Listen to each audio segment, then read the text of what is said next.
আমাকে 10 টাকা দাও না। এই তুমি টাকা টাকা দিছো, এদের সব নাটক।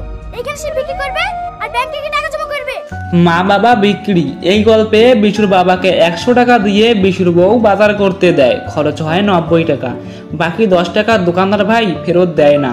বিশুর বাবা ভেবেছিল 100 টাকারই হয়তো খরচ হয়েছে, কিন্তু বিশুর বউ ভালো করেই জানে এখানে 90 টাকার খরচ। বাকি 10 টাকা চাইলে বলে যে 10 টাকা তো আমাকে দোকানদার ভাই ফেরত দেয়নি। তখন বিশুর বাবাকে মিথ্যে চুরির অপবাদ দেয়। আমি বাজার করতে দিছি না, 10 টাকা চুরি করেছে। বিশুও বলে যে তুমি টাকা চুরি করেছো, আচ্ছা ঠিক আছে 10 টাকা ফেরত না দিলে তোমাকে বাড়ি থেকে বের করে দেব।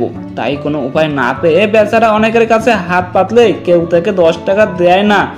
তবে এক ভদ্রলোক যার নাম শফিক, তো শফিকের কাছে টাকা চাইলে শফিক তাকে বলে, আপনার কোনো ছেলে মেয়ে নাই? হ্যাঁ বাপ। তখন বেচারা বুক ভরা কষ্ট নিয়ে বলে যে আমার ছেলে থেকেও নাই। শফিককে তিনি সবকিছুই খুলে বলেন। তারপর শফিক তাকে বলে যে চাচা তুমি বাড়ি যাও, আমিও তোমার সাথে তোমার বাড়ি যাব। তো চাচা খালি হাতে বাড়ি গেলে তাকে আবারও অনেক অপমান করতে শুরু করলে শফিক এসে বলে, কি বললেন? বাড়ির জঙ্গল?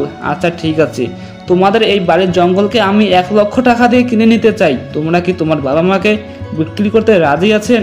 তখন বিশুর বউ বলে যে 1 লক্ষ নয় 2 লক্ষ লাগবে।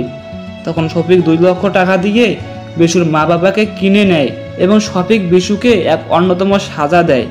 শফিক এক বুদ্ধি খাটিয়ে এনআরসির ভয় দেখিয়ে তাদের কাছ থেকে সব ডকুমেন্ট কেড়ে নেয় ও বলে যে তোমরা আবার নতুন করে ডকুমেন্ট বানিয়ে নেবে, কিন্তু মা বাবা ছাড়া তো কোনো ডকুমেন্ট তৈরি হবে না। অনেক চেষ্টা করলেও বিশু কোনো ডকুমেন্ট বানাতে পারে না মা বাবা ছাড়া। এবং শফিকের প্ল্যান মাফিক কিছু লোক বিশুর বাড়িতে এসে বলে যে তোমরা এই বাড়ি থেকে বেরিয়ে যাও, কারণ তোমাদের কাছে এই বাড়ির বা অন্য কোনো ডকুমেন্ট নাই। যাই হোক, সবশেষে বিশু তার ভুল বুঝতে পারে যে আসলে মা বাবা কি জিনিস। আমাদের ডকুমেন্টসগুলো তো নিয়ে যাও। কি ব্যাপার আপনারা? ওনারা আমার বন্ধু, তোমাদেরকে শিক্ষা দেওয়ার জন্য ওনাদেরকে আমি পাঠিয়েছি।